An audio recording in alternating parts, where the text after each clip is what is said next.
ya después de esa accidentada serie de la Serie A, la cual volveremos a repetir posteriormente porque se había parado la carrera en la primera vuelta con esos problemas para Lasavich,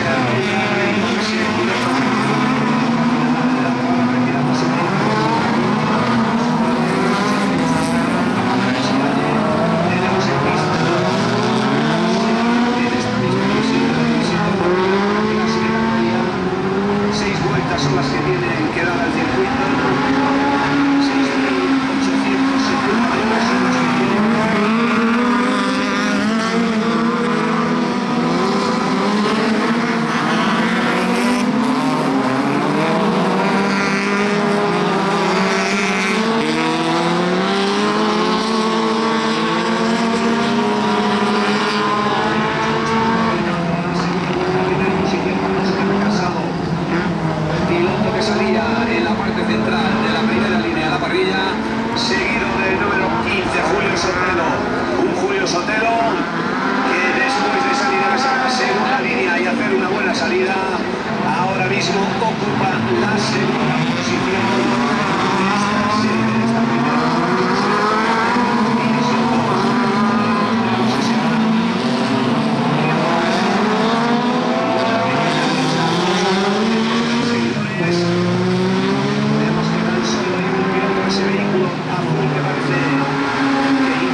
en séptima posición.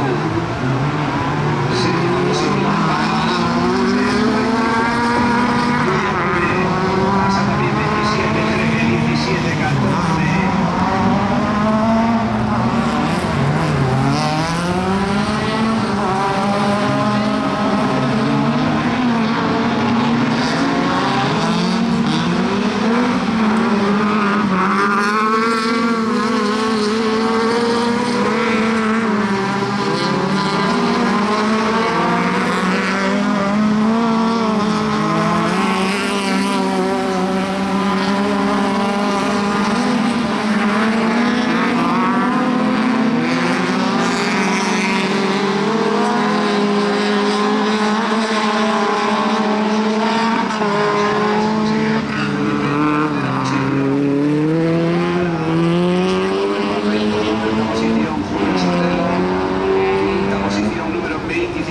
Puig.